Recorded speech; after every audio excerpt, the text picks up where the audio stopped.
The difference between success and failure is often nothing more than this. People who have success also have self-discipline.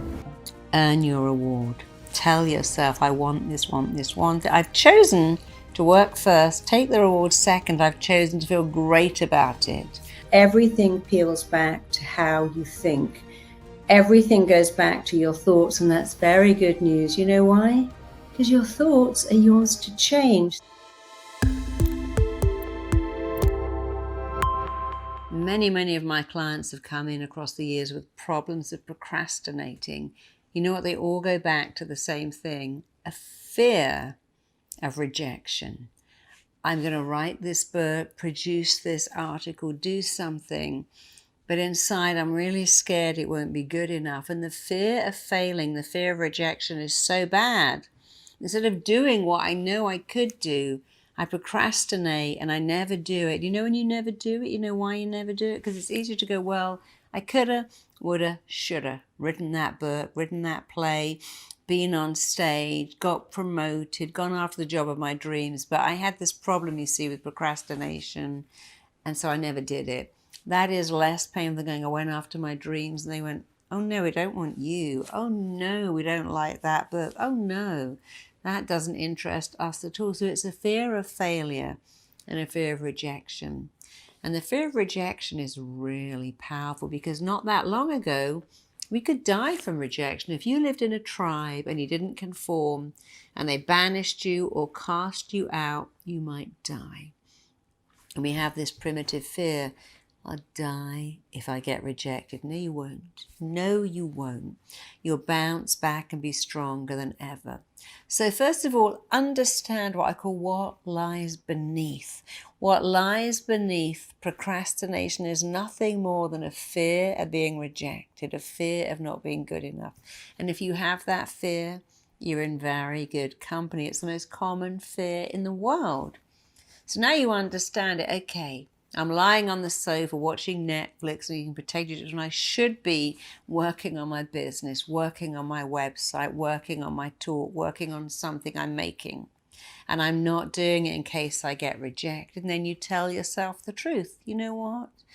The only person who can reject me is me. The only person who has the power to reject me is me. And when you understand that you can't really be rejected, and the days of dying from rejection went a long time ago. Years ago, survival was a numbers game. You belong to a tribe. There's a lot of you. You're safe. Today, you can live in an apartment, get Amazon to deliver everything, never see a soul, and you won't die. So understand the fear of rejection. But how do you overcome it? Well, that's the first step. I'm doing this because I'm scared of rejection. But I'm actually now rejecting myself. I'm stifling my talents. I'm shutting down who I am, and I can't be rejected. The second thing is to recognize that your mind always does what it thinks you want. When you say it would kill me if I were opened a business and it failed, it would kill me if I put all my money in this product and nobody bought it. Your mind goes, don't do it. Procrastinate. And now you have to understand how to dialogue with your mind. And this is what you do. You go, I want this. I want it. I want it. I want it. I have chosen it, chosen it, chosen it. And I have chosen to feel great about it. Those two sentences, I've chosen to do this and chosen to feel great about it. And I want this, want this, want this will change your mind. So you probably know that 25% of people who buy a membership to a gym never go. They plan to, they intend to, and they just don't go. Maybe they go once or twice, then they don't go again. So you got a gym membership. Maybe you've got the DVD in your living room. Maybe you've got the exercise rope and the exercise ball and the Dyna bands. They're all there, and you're not doing it. So how can you make yourself do it? First of all, you go, I want to work out. I love working out. I feel so great when I'm working out. I've chosen to work out and chosen to love it, love it, love it. And that will get you to the gym. And then when you're on the machines, in the class, say it again. I love this. I love it, love it, love it, want it, want it, want it. I've chosen this and chosen to feel great. You see, your mind really has no idea whether what you're telling it is right or wrong, true or false, good or bad. I used to work with very overweight celebrities. I take them training with Marines, and the Marines would be running in snow, in mud, in rain, and they'd sing a song, I'm a Marine, bring it on. And the celebrity would go, oh no, it's too muddy, it's too cold, my legs hurt, my knees hurt. And you see, they told their mind, I don't want to do this. And the mind said, stop. When the Marines told their mind, I want to do this, I love this, I love running in cold and rain, and they did it. Many of our clients say, I got a speaking gig and I was so terrified until you told me the truth. Your mind cannot tell the difference between fear and excitement. Instead of saying, oh God, I'm so nervous, I'm so excited, I want it, I want it, I want it. I have chosen it and chosen to feel great. I love speaking on stage. I love going to my boss with ideas. I love talking to potential customers. I love putting myself out there and showing the world who I am and what I have to say. And you see, it's what I call lie, cheat, and steal. Lie to your mind, cheat fear, cheat procrastination, steal back the phenomenal confidence you were born with. No baby is born going, oh, I love this crib so much, I just stay here. They can't wait to get out. They're little escape artists. They're always wriggling and running and jumping and moving. And when they go, hey, mummy, look at me in the pool, look at me on the slide, look at me on the swing. Go and sit at a children's park or playground, hang around at a pool, and notice all the kids going, hey, look at me, look at me, look at me, because they don't have procrastination. They don't have fear of rejection. The fear of rejection is acquired. Procrastination is acquired. Anyone try to keep their kid in bed on Christmas morning, I would be shocked, because they're out of bed at 5 a.m. because they're so excited on their birthday. They're excited. They don't know what procrastination is. And that's good news for all of you, because it means you learnt it, you acquired it, and guess what? You can reactivate, remanifest, regenerate, and recreate forever that passion for life you were born with. A little kid that would jump in a puddle and think it was exciting. Go out in all kinds of weather and find everything thrilling and exciting. Be excited by storms and rain and sun and snow. You can't keep little kids on the couch. They are balls of energy. And you were born with phenomenal self-belief. I want you to reactivate it, to remanifest it, to regenerate it now by using those magic words. I have chosen this and chosen to feel great about it. I want this. So if you're lying on the couch, binge watching a series, say, I've chosen to switch this off, to apply myself to work, and I've chosen to feel great about it, to feel really, really great about it. And one more thing, which is very, very important. Human beings are wired to work for a reward. And then they feel great about themselves. As kids, we know school says, okay, you do lessons, and then you get playtime. That's your reward. Parents know to say, tidy your room, and then you can have cake. Finish your lunch, and then you can go out to play. So small children do very well if they get the reward. As we get older, we forget. And we come in and go, oh, I've got all this work to do. My favorite show is on. And we think, I'll watch the show and then I'll do the work. I'll eat a lovely dinner and then I'll do that. And we don't do it.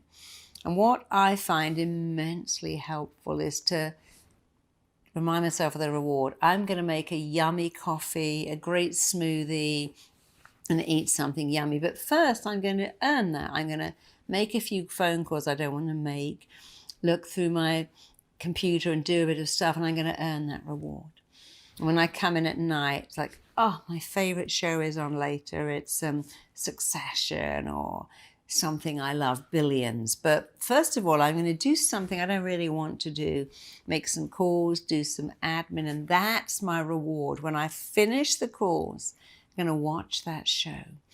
And so if you can always give yourself a reward for something you're going to do, you feel so great. If you take the reward up front, you never feel you've earned it. You lie on the sofa going, yeah, I'm not really enjoying this show, because in the back of my mind I'm thinking I coulda, woulda, shoulda done that work. I should have done that first. But if you do the carrot and stick, make 3 calls and then have the most amazing breakfast. I'm going to make 2 calls and then reward myself with some screen time. I'm going to work on my website, do something important, and then sit down and watch my favorite show and really enjoy it because I've earned it. Earn your reward. Tell yourself, I want this. I've chosen to work first, take the reward second. I've chosen to feel great about it. Lie, cheat, and steal. If you tell your mind what you want, I want to be motivated. I want to move forwards, to do things first, to acquire, to weld in, wire in, fire in those habits of success until I feel like I've always had them. Your mind goes, oh, well, I can help you out here. If you go, I can't be bothered with any of that. It's too tiring, too hard, too boring. Your mind goes, yeah, watch more Netflix, eat more potato chips. It does what you tell it. Tell it better things, and it will do better things. Your mind works for you. Don't work for it. Here's a question that's just come in. I'm going to read it straight off my computer and answer it for all of you because I believe we all share the same issue. So here it is. Hi, Marissa. I took a low-paid, low-effort job a year ago as a temporary fix, but I'm now finding it so hard to motivate myself to apply for a job that would challenge me. I don't want to settle, but everything in me seems to want to stay comfortable. How can I change this? Well, first of all, you need to understand human nature. We are hardwired to keep going back to what is familiar and to resist what is unfamiliar for one reason only. 100 years ago, 500 years ago, that made us safe.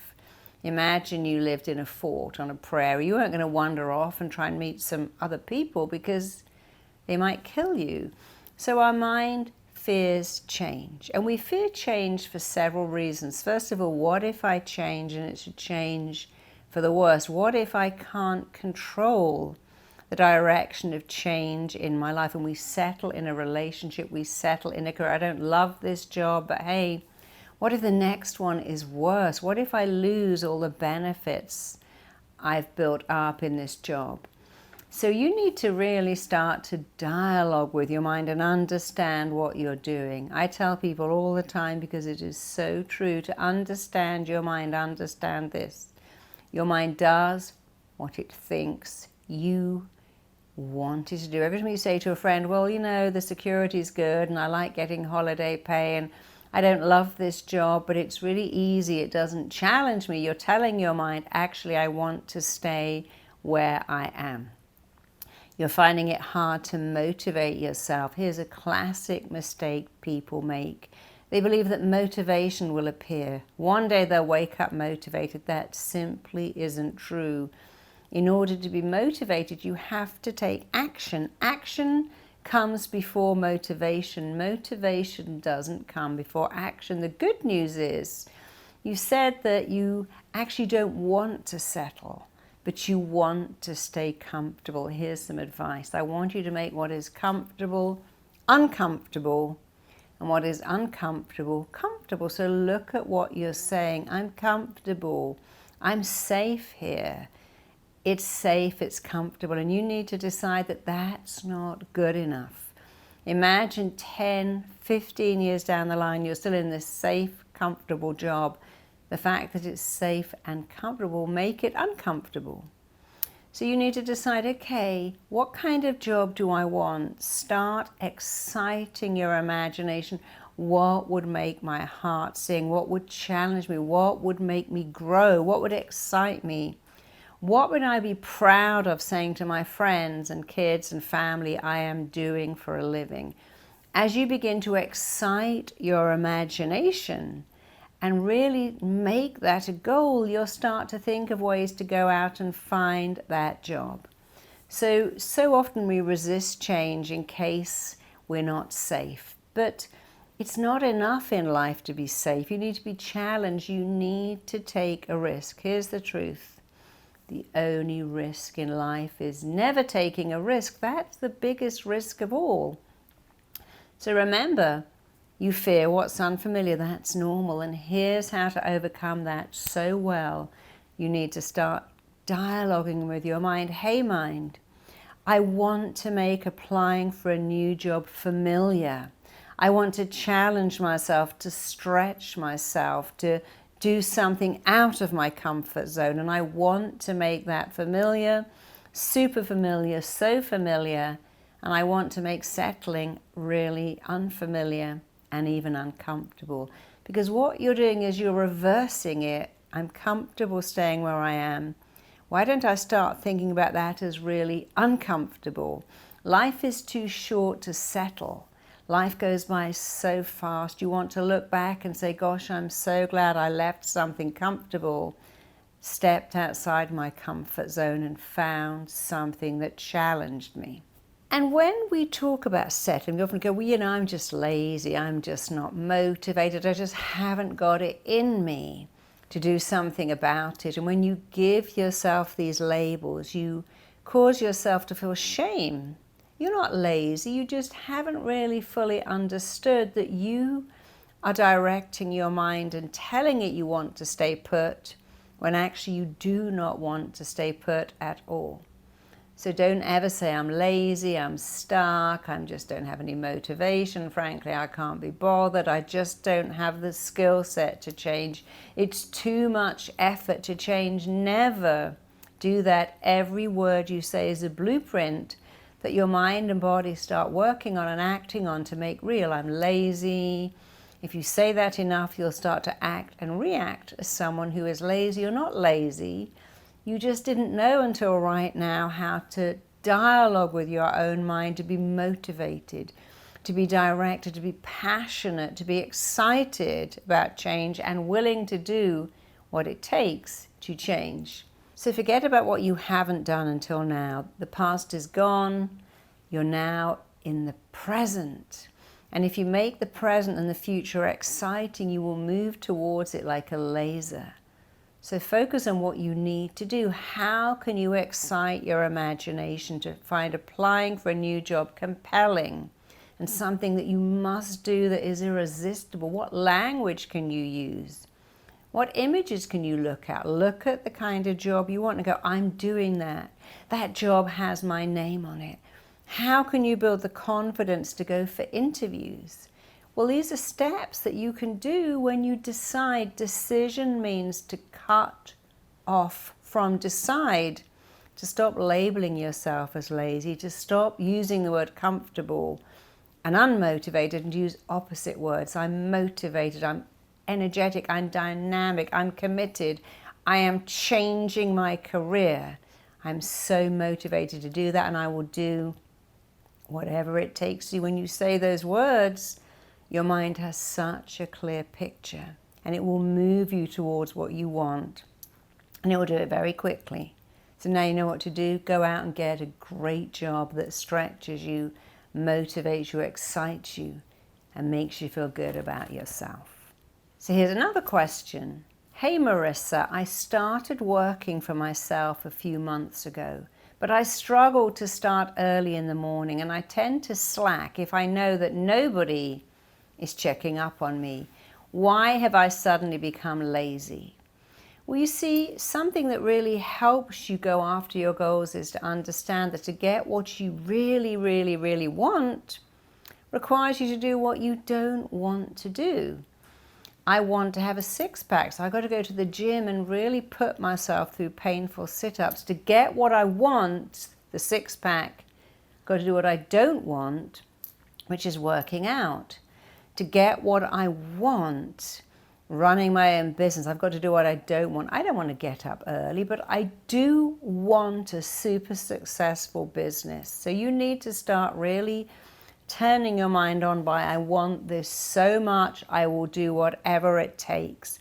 Before you go to bed at night, you need to say, I can't wait to get up super early and apply myself to my business. This excites me, it thrills me, it empowers me. Remember, the way you feel about everything bar none is actually down to the pictures you make in your head and the words you say to yourself. When you wake up, you go, oh, it's so comfortable here.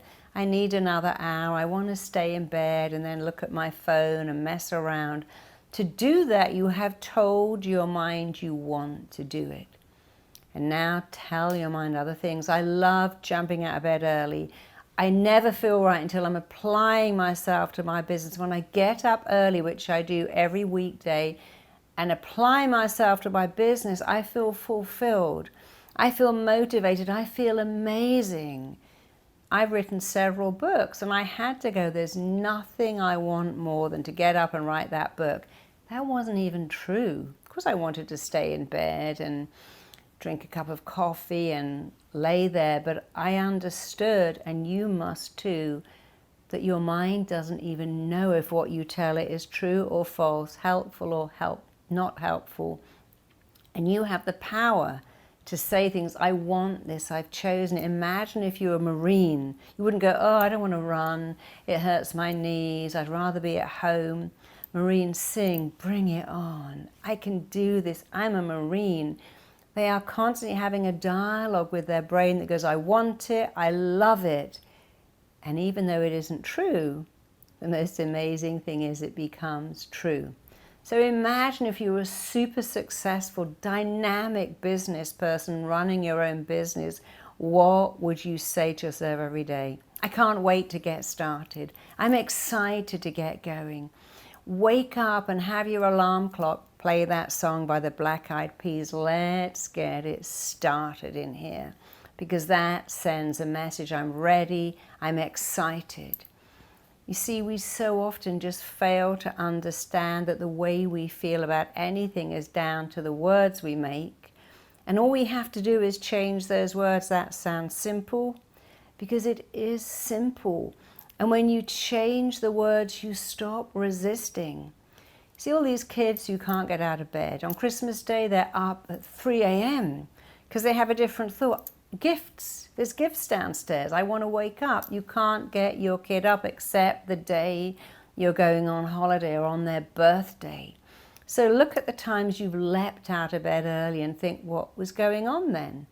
You know, in April this year, I got 7 little abandoned kittens, and I'd wake up and think, I need to go and feed those kittens right now. They needed feeding every few hours. I'd walk in the room and they were climbing up my legs. They would leap in the air, and I started to link so much pleasure to getting up super early, but not just getting up, getting out of bed, going downstairs, feeding these 7 tiny little things that would have died if I hadn't.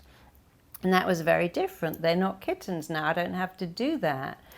But you're beginning to see the picture. If you tell your mind, I can't wait to get out of bed, I can't wait, I'm so excited, I'm so ready, you'll get up early with passion and motivation. So take a moment and think about your goal. What is your goal with your business? What are you prepared to do? And here's something else that is super important when you run your own business. You mentioned if no one's watching.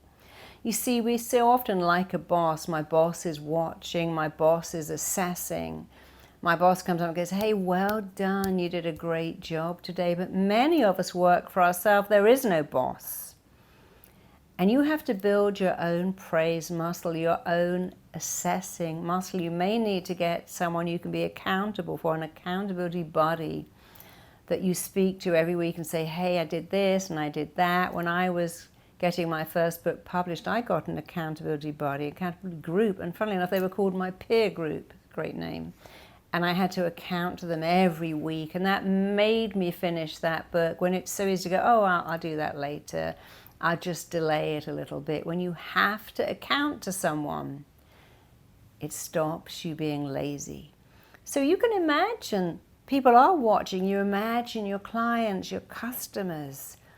Your accountability buddy is watching you. You are your own boss. Watch yourself.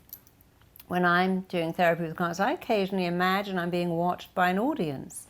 And it makes me work even better to sort out that client if I imagine somebody is watching me.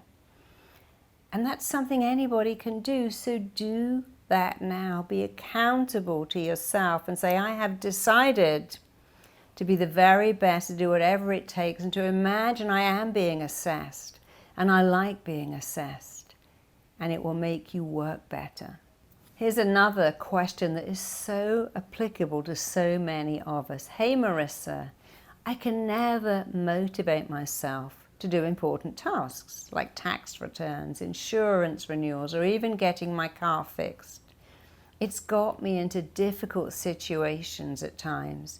How do I overcome procrastination? Because I always find something better to do instead. Well, again, it's the same question. When you go, I don't really want to, oh, it's so boring doing taxes. It's so boring renewing my insurance. It's so boring getting my car paper sorted out. You've told your mind, I don't want to do this. And you have to tell your mind the opposite. Your mind should be working for you like the most phenomenal PA. And here's another thing that human beings don't understand. We come onto the planet wired to work for rewards. And we all know with our children, we go, well, if you tidy your room, you can have an ice cream. If you do your homework, you can go out to play. At school, we have work, recess, because we learn the rewards. One of the best things you can do is go, okay, I usually have a lovely cappuccino at 11, or maybe I snack on peanut butter and apple slices at 10, but I am going to wait for that. That is my reward. I can only have that when I've done my tax returns, or at least started them, because they may be a few days in the going.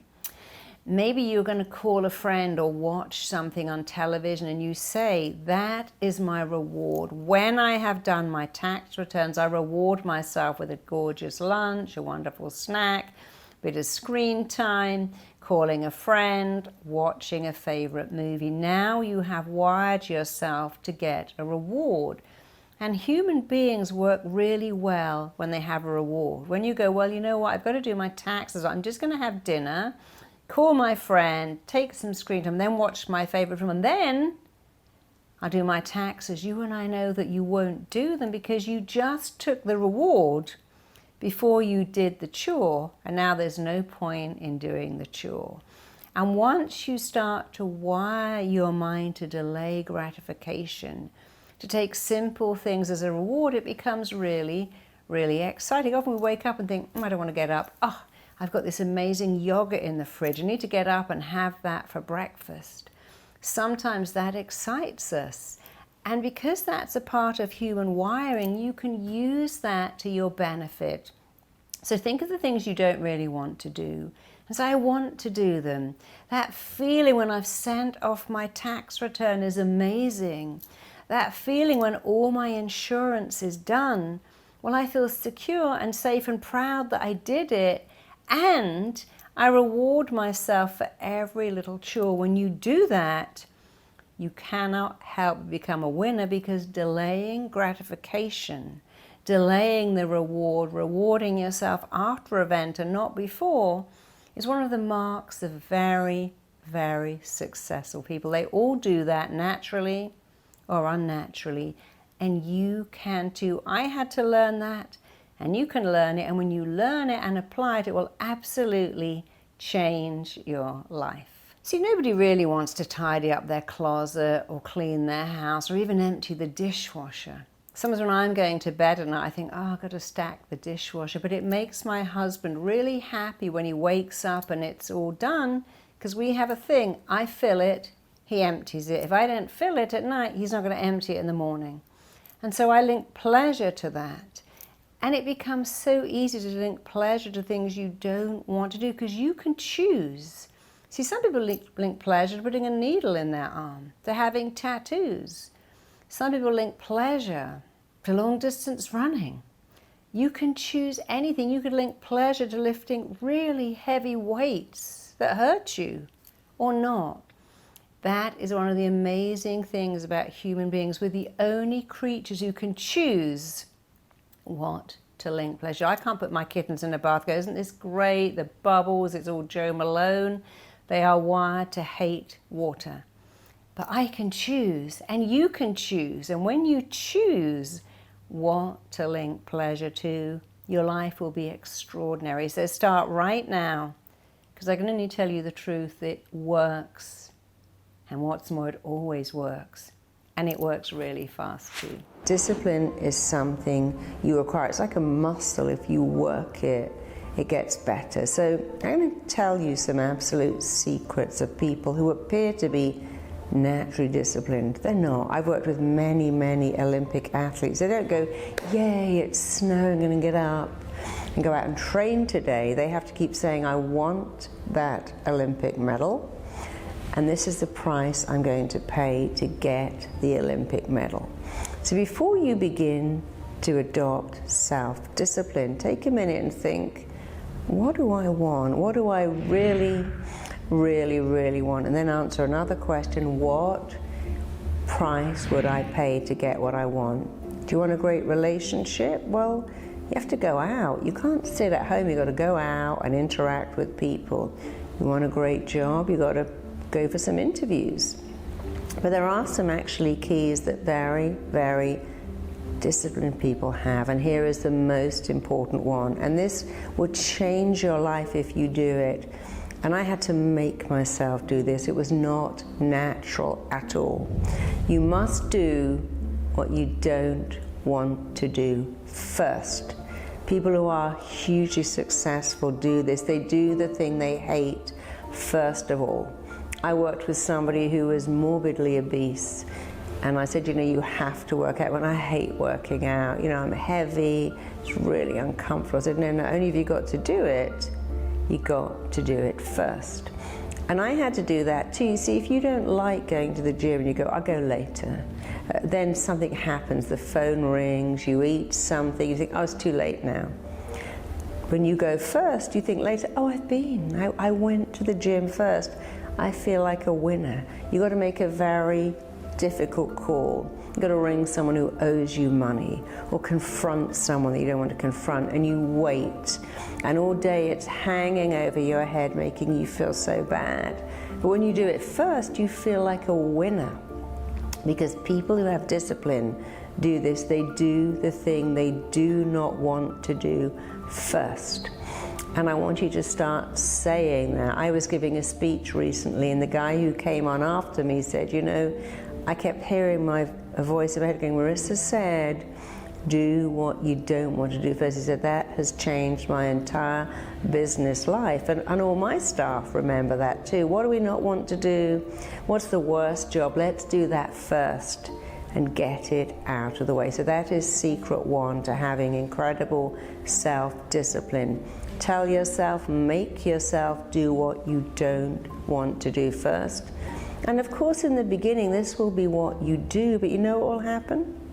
It starts to become who you are. It becomes easy. It becomes seamless. It's a bit like putting lenses in your eye. It feels seriously odd to suddenly jam your finger in your eye. But if you do it every day, it becomes easy. Because that's how habits are formed. You make a habit, and then your habits make you. So make your habits amazing. So you've got habit 1. Here is habit 2. Take action every single day in the direction of your goals. And that doesn't mean work for 10 hours a day, but even on a Saturday or a Sunday, if you're building your business, spend 5 minutes answering 1 email, making 1 call, because that's what winners do. They don't have a day off when they are on their way to success. They take action every single day in the direction of their goals. And here's point 3, and it possibly is the most important point of all. Delay gratification. Delay the reward. You see, years ago we went to work and our boss would go, hey, good job, you did really well today. But now a lot of us don't have a boss. We work for ourselves. We work from home. You may be a coach or a marketer. You don't have a boss praising you. Without praise, your praise muscle never really grows. What happens when you work for yourself is halfway through you stop and you do something. And what you have to do in the morning is go, right, I love my cappuccino, but I'm going to do something first. Make 6 calls, send out an email, then the cappuccino is my reward. And in the evening, you've got to think of your dinner and your TV as a reward. I'm going to reward myself. And you see, if you see it as a reward, it makes you work better.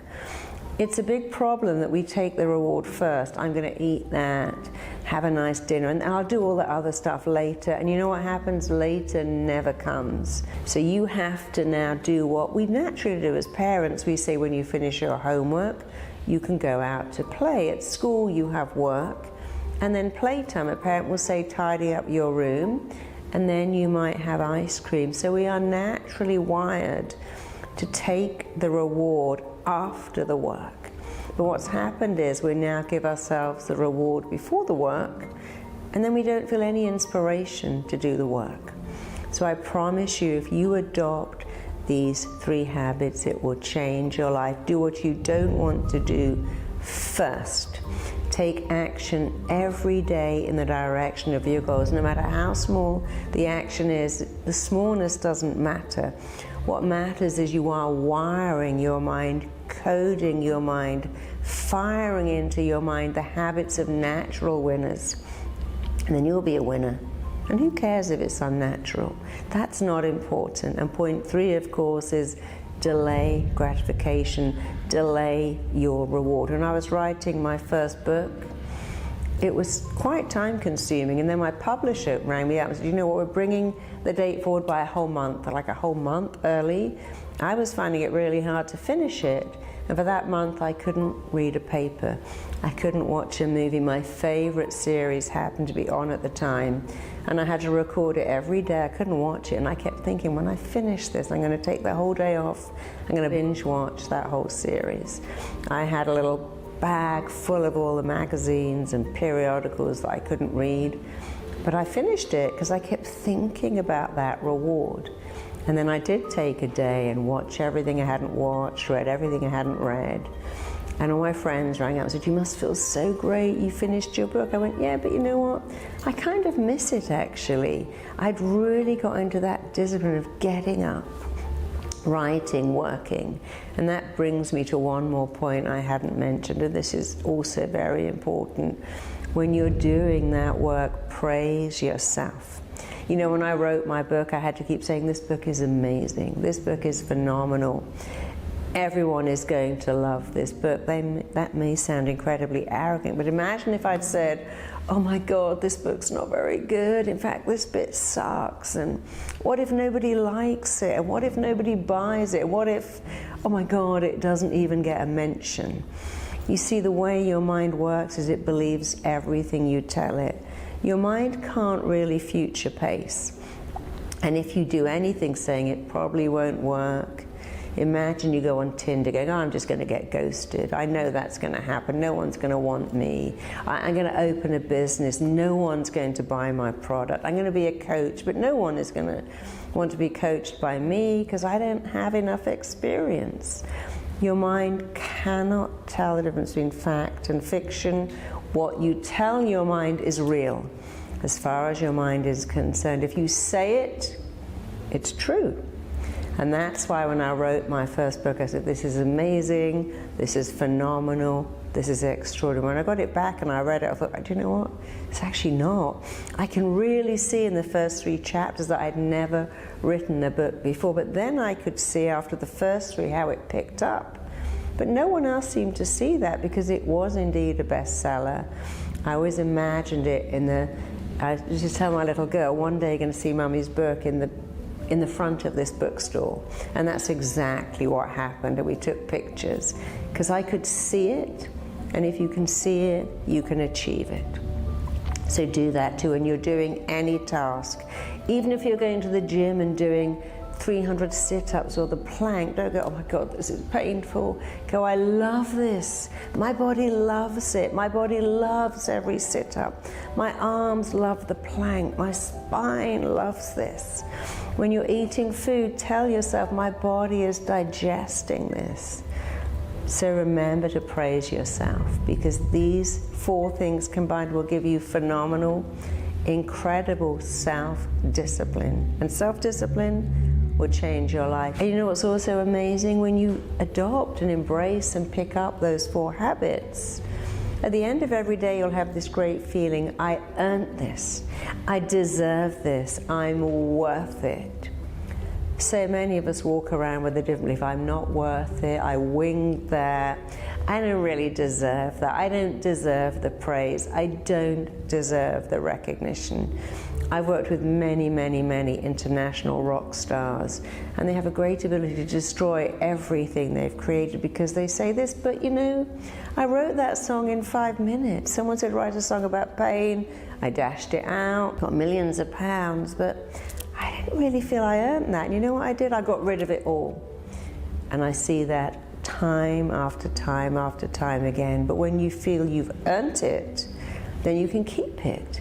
When you feel good about it, I earned it, I deserve it, I'm worth it. Those 4 habits will allow you to begin and end every day knowing that you are worth it.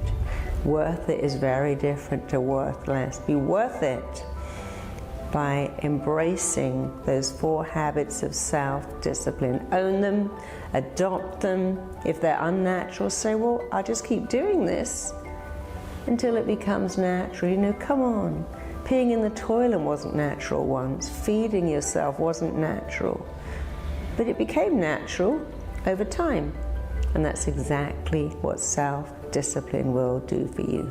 Over time, it will feel natural. First, it's what you do, and then it becomes who you are. When it becomes who you are, your life will be amazing. So make your life amazing now. Make those habits your own. If you woke up with that thought, it's hopeless, nothing ever works out, everything I touch turns to you know what, all my relationships go wrong, I never get promoted, in fact, I can't keep a job. How do you think you would feel if you thought that thought? Well, you'd feel terrible. You'd either feel angry or hopeless, more hopeless, or sad or depressed. You might have inertia. So you think a thought, and when you think a thought, you feel a feeling. People say, no, feelings come before thoughts. They actually don't. Apart from the feeling of falling backwards, in every other area, thought comes before the feeling. So you think a thought, then you feel a feeling. Now, the feeling you feel will dictate the way you behave. If I feel hopeless, I'm not going to see some hot guy and go, hey, you look cute. Do you want to have a coffee? I'm not going to go to someone and say, hey, would you employ me? I'm not going to go to people at work and say, do you want to come to my house? I'm having a barbecue. I can't take a risk because I've thought a thought. I'm hopeless. Nothing works out. I felt a feeling sad, depressed, angry, pointless, hopeless. And that feeling will dictate how I act, my actions, which are often no actions. I now have inertia. I'm scared of risk. It dictates how I behave. I don't do anything to get promoted. I've even stopped going on dating sites because I know I'm going to get ghosted. And now why am I sitting at home doing nothing? Well, because I've gone back to the thought, it's all hopeless, what's the point? So that's a negative loop. But imagine if you made it a positive loop. Hey, I have an ability to make things work out. I'm talented, I'm gifted, I'm nice, I'm warm, I'm a good person, I'm smart, and I've got this magic technique that makes things work in my favor. Now I've got a thought. How do you think you feel when you have that thought? Will you feel excited, positive, confident, ready to take a risk? And because you think a better thought, you have to feel a better feeling. And now what kind of actions do you think you take when you think a better thought, feel a better feeling? You go, hey, you look cute. Who are you? There's something about, I'd love to talk to you. Hey, you know, I've been doing this job for 4 years. I've done some research. It's really time for promotion or a pay rise. You take risks because the only risk in life is not to take any risk at all. Every risk you take will teach you something. So better thoughts, better feelings, better actions, better behaviors. And people say, how do you do that? I go, well, I believe in myself. People say to me, how do you go on stage and speak to thousands of people? I go, well, I love it. The first time I went on stage, I was so nervous. My knees were knocking. I held onto that podium for dear life. Now I don't even have a podium. But my first thought was, what if I'm no good as a speaker? Which made me feel nervous, which made me cautious. I didn't want to walk away from my podium in case my hands were shaking. And when I changed that, I thought, I love speaking. It's an amazing thing to do. I felt excited, and that dictated my behavior and my action. So everything peels back to how you think. Everything goes back to your thoughts, and that's very good news. You know why? Because your thoughts are yours to change. So are your beliefs. So are your feelings. So are your behaviors. I'm going to show you today how to do that all the time. And so amazing. And when you do it enough, it stops being what you do and it becomes who you are. And then you will win at almost everything, because it's who you are, not what you do. Over 33 years, I see clients. I'm going to give you an example. I worked with a lady called Diana, such a lovely lady. She's in one of my courses, and she was going through extreme grief. Her husband and both her sons died of lung cancer. They were all very heavy smokers, and she blamed herself. And she had no hope that she could have any life because she'd lost her husband and 2 children. And she was maybe in her late 60s. When I worked with her, she began to see that it wasn't her fault. She couldn't have kept her husband and sons alive. She tried, but they made decisions. And so she began to see that she could use something from that. She actually trained with me, became a therapist. And one of the things she specializes in is stopping people smoking, because it's so important to her. And she uses the story of her husband and her 2 sons to help people realize that if you are a chain smoker, a heavy smoker, you're not really going to go to a good place. You have to stop. And it isn't just what you're doing to you, it's what you're doing to your family, your partner, your children. So you might say, well, what does that all mean? Well, she couldn't change that tragedy of losing her husband and both her children, but she managed to change what it meant to her. And I've seen many people who said, that happened to me. I lost something important and I learned to fight back. I was assaulted. It was terrible, but I went into the business of helping people. One of the girls on our training course said her teacher said to her, wow, the brains ran out when they got to you, didn't they? And she thought, I'm going to be a teacher because I'm never going to let any child going through my education system hear that again.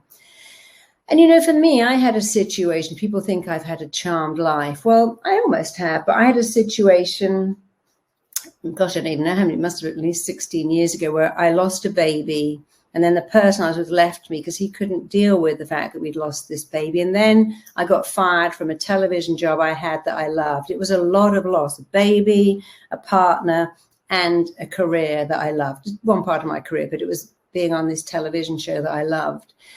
And I could have said, wow, this is terrible. I've never, ever had depression in my life. But that event where I lost 3 things, like a domino thing, I thought, gosh, I know what depression is like, and I've never had that before. And now I feel really more equipped to deal with clients who have depression, because I know they're going to wake up in the morning and the first thing you think is, oh my God, I've got to think again about the baby, the boy, the job.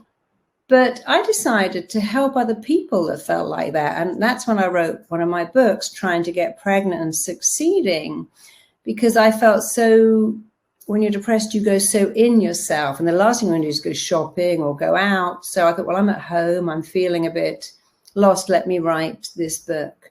And now I look back and I don't regret any of that. It's hard to say I don't regret losing that baby, but actually I'm married to my wonderful husband. I can now see that that just wasn't meant to be. If that had all worked out, my life would have gone in a different direction. I'm glad it didn't go in that direction. So the hope I had that while I'm feeling this low, I could write a book to help other people wasn't false hope, because I look back now, people write to me from all over the world and go, hey, I had a baby thanks to that book. I had been having 8 rounds of IVF. I happened to be in New York and this girl rang me and said, hey, I heard you're in New York. Please, please, please do a session. I've just read your book. Trying to have a baby for 12 years. She came along, I did one session. She was pregnant a month later. She's now got 2 children. And so I feel that I had to go through that pain to get to a level of understanding to help others. But that hope wasn't false hope. I knew when I wrote that book that it was taking me in a better direction. And we can all do that no matter how bad it is. We'll say, yeah, I was in this awful situation. But later I thought, well, I can't change it, but can I use it? Can I do something about it? And many people use that to totally change their career. And that's a wonderful thing. So your words shape your reality. If you don't like your reality, it's really time to change it. Don't like your reality. Your words create it, change them. The way you feel about everything is down to the pictures you make, but even more the words you speak. And you can start to change the words you speak. I'll give you an example. My little girl came home one day and said, Mummy, how does Claire get on the ceiling? I'm like, what do you mean? Because I don't understand how Claire is on the ceiling.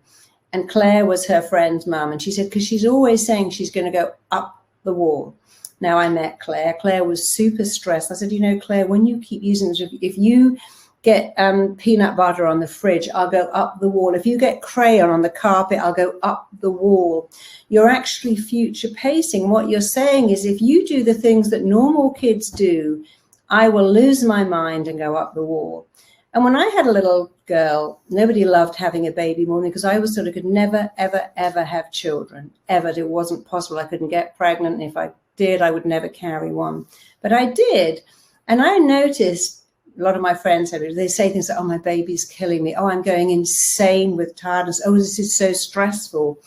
I noticed myself occasionally saying, oh, this is stressful. And I thought, no, it's not. This is my dream come true. I had given anything to have a baby. So I started to say, my baby is acting age appropriate. I never said, oh, they're a nightmare and they're so difficult. They drive you crazy. You lose your mind. I said, no, they're age appropriate. My daughter was running on the beach once with my friend and her daughter, who appeared to be the most perfect kid in the world. And she kept saying to me, why is your kid so bad? I'm like, she's not bad. She's age appropriate. I shout at her to stop. She's like a little puppy. She doesn't stop once. She doesn't stop twice, but she does stop on the third time. She is acting age appropriate. She's not bad. I never say bad. And my friend who had a perfect kid, turned out later her kid was so introverted. She said, oh, I wish she was like yours and had a bit of character and could fight back. But my daughter's introverted and she's very passive and almost too obedient. And I dread the day she starts to date. I'm like, yeah, well, my daughter, I don't dread it because she's got an opinion and she fights back and she's not super compliant. And believe me, you don't want a super compliant child, especially a girl, because you don't want to go out with some idiot when they're 14 and be super compliant. He says, hey, take drugs, let's go shoplifting, let's have sex. So you have to always change something around. You've got a difficult, argumentative kid. That's how they learn to have an opinion and protect themselves. And so everything is down to the pictures you make in your head. Imagine this. Imagine you go to a fun fair and you look at one of those things swirling around, like maybe the Big Dipper, and people are screaming, literally screaming. You would never be able to go, well, they're screaming because they're terrified or they're screaming because they're excited. It's actually both. And if you don't know, believe me, your mind doesn't even go, I'm terrified, my stomach's dropped. Because I'm excited, because the feeling is the same. My fingers are tingling, adrenaline's going through me. I've worked with many, many, many rock stars. I've been working with the Eagles once, and I asked them what it was like to go on stage. I asked that question to Eric Clapton. They both said the same thing, where your fingers tingle, you feel the adrenaline, you go on stage. It's the best feeling in the world. But actually describing a panic attack is the same. My fingers tingle, my heart rate goes up, adrenaline pumps me. I'm having a panic attack. I'm feeling amazing. Even the feeling when you have an orgasm, that buildup of tension and the feeling that you can't control it is actually an amazing feeling. So it's not the feeling, it's how you feel about the feeling. And when you change the words and go, I love this, this is excitement, this is amazing, or something simple. Hey, I'm in a long marriage. We conflict about things, but that's good because it's exciting. We have opinions. We're staying together. Whatever's in, my boss challenges me. Well, that's good that he challenges you. A lot of people I know who are sellers say, I love the difficult clients. The difficult ones are the ones that really grow me. When I have a difficult customer and I'm going to sell them my product, I'm so grateful, because if I can sell to the difficult ones, I can always sell to the easy ones, and the difficult ones each time teach me. I've had clients come and go, I don't like your perfume. I don't like that candle you're burning. I don't like that. And they've taught me a lot. Oh, okay, I shouldn't have those because some people don't like it. I don't like that music on your audio. I just want no music. So difficult people teach us how to be even better than we already are. So tell yourself that they're my teachers, and then you won't feel, oh, I can't get this right. But more than anything, look at the words you are filling your mind up with that are shaping your reality. And if you don't like your reality, change your words. I call sleep nature's restorer because it does the most amazing, incredible things for us every night. And yet 1 in 4 people say that they struggle to go to sleep. 1 in 4 say they struggle to stay asleep. They wake up all the time. And 1 in 3 say that, well, no, I do sleep, but I wake up feeling tired. I don't wake up feeling refreshed and wide awake and raring to go. When you're asleep, your mind will problem solve. Imagine getting to bed and saying, hey, where did I put my keys? I had an instance last year when I couldn't find my phone. It was the strangest thing. I knew I'd had it. It was switched off. I couldn't find it.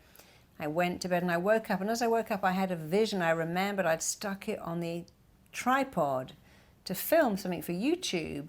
And of course, I'd looked around the house, but I hadn't looked there. But my mind, the minute I woke up, told me where my phone was. I can go to bed and say to my mind, hey, mind, tell me where that is. Remind me to do that. Fix that problem. Answer that question. Geniuses do this all the time. They go to bed and they say, oh, I have a situation here. Should I do this or that? I will find the answer while I'm sleeping. They may say to the mind, hey, mind, while I'm asleep, I want you to tell me, what is the answer? What should I do? Which decision should I make? And then you are programming your mind to start dreaming, and you will dream the answer. I dreamt my entire NICE meditation while I was sleeping. I was in Thailand. I woke up and I dreamt about creating this NICE meditation, the impress, the call in and code in, the erase, the eradicate. I was calling it ICE. Then the next night I realized I could make it nicer. And many people say, I dreamt this. Apparently the man who invented sewing machines dreamt about that mechanism, the arm and the needle, in his sleep. Because of course a needle, the fat end has the thread. And when he was trying to make a mechanical sewing machine, he just couldn't work out how that would work until he dreamt about the thread going through the tiny point. Einstein used to sit in a chair with a big, heavy ball bearing in his hand, sit in a rocking chair and rock backwards and forwards, go to sleep. And as he slept, his hand would drop, the ball bearing would hit the ground, he would wake up. And he had all these genius ideas. In fact, many geniuses will say, I go and lie under a tree, I look at the sky, I fall asleep, and I wake up with amazing ideas.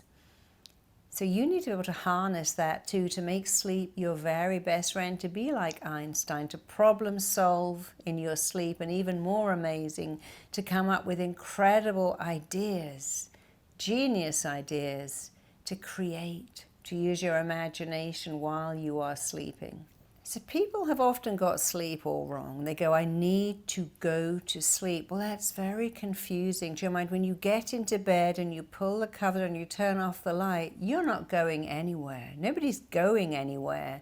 So the very fact is, I've got to go to sleep. I've got to go to sleep. When you've got into bed with the intention of going nowhere, confuses the mind. And talking about falling, that's even more confusing. We are born with very few fears, but one of them is falling, especially falling backwards. That's an innate fear that we are born with. So when you get into bed and you talk about falling, I need to fall asleep. I need to fall asleep now. I hope I can fall asleep in the next 10 minutes. I've got a busy day and I must fall asleep. I can't seem to fall asleep. Why can't I fall asleep like other people do? The mind doesn't even like the word falling. A couple of years ago, I was with my husband in San Diego, and his friend said, hey, I'm just about to go to the airport. I dread that night flight to London. I can never fall asleep on a plane. I went, well, you don't really want to use the word falling on a plane. Definitely know where to go when you're strapped into your seat, but why don't you do this? Strap in your seat, make yourself comfortable, and then use these magic words. Sleep is coming to me. Sleep is descending upon me and staying with me for 8 hours. And he called me and went, wow, I was in economy and I slept all the way to London, the best flight I've ever taken. I said what you said, sleep is coming to me. Sleep is descending upon me. It's dropping onto me like a mist. And it was amazing. And I do that all the time. I go to bed and I say, sleep is coming to me now. If I have a busy day, if I've just arrived in another country, in a different life, I say to my mind, hey mind, Send sleep to me now. I require, I insist on 8 hours sleep. Send sleep to me. Wake me up after 8 hours, or it might be 6 hours, depends what my schedule is. I like 8 hours. But I don't ask my mind. I don't beg my mind. I command it. I tell it, mind, it's the right time to sleep. I require 8 hours, send sleep to me. Now I can sleep in light. I don't ever shut the curtains in my bedroom, and I sleep anywhere. But if you have a problem with that, actually studies show that we sleep much better when it's dark. So occasionally I put on a little sleep mask. So if you want to sleep better, here's what you can do. The first thing is, don't talk about falling asleep or going to sleep. Say, sleep comes to me. Say to your mind, hey mind, I'm in bed now. I need to sleep for 8 hours. I require that. I insist on it. Bring that to me. Send it to me. Give it to me now. Make sure your room is comfortable. The worst thing you can do is drink a big mug of coffee or tea or lots of water. You don't want to be getting up to empty your bladder. So stop that about 3 hours before you sleep. Wear sleep shades or keep the room really dark if you prefer to, because it does give you a better quality of sleep sleeping in the dark. Make sure your room isn't too hot or indeed too cold, but too hot is actually worse. And make sure your sheets are nice and comfortable.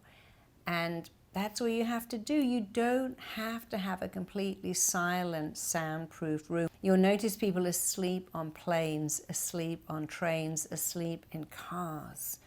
And it's noisy and it's light.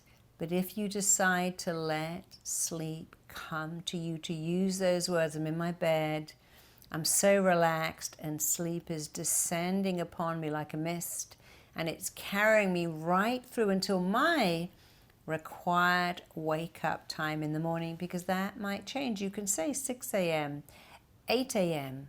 It's up to you. Make a decision that as a baby, you could sleep in light. You would drift to sleep in someone's arms. My baby, I found her once in her sandpit, sitting up deeply asleep. I found her once sitting on the bottom step, deeply asleep. Babies can sleep anywhere, whether it's noisy or quiet, hot or cold, light or dark, and so can you. It's a decision. I've decided to reactivate, remanifest, regenerate, and recreate the habits of sleep that I was born with. You were born with perfect habits of sleep. There was no effort required, and you can reactivate them, regenerate them, and remanifest them right now. So remember, sleep is nature's restorer. You have within you the power to enjoy beautiful sleep. One of those people who can sleep on a train, on a plane, in a new country, on a different time zone. You can sleep in light, in dark, with people, alone.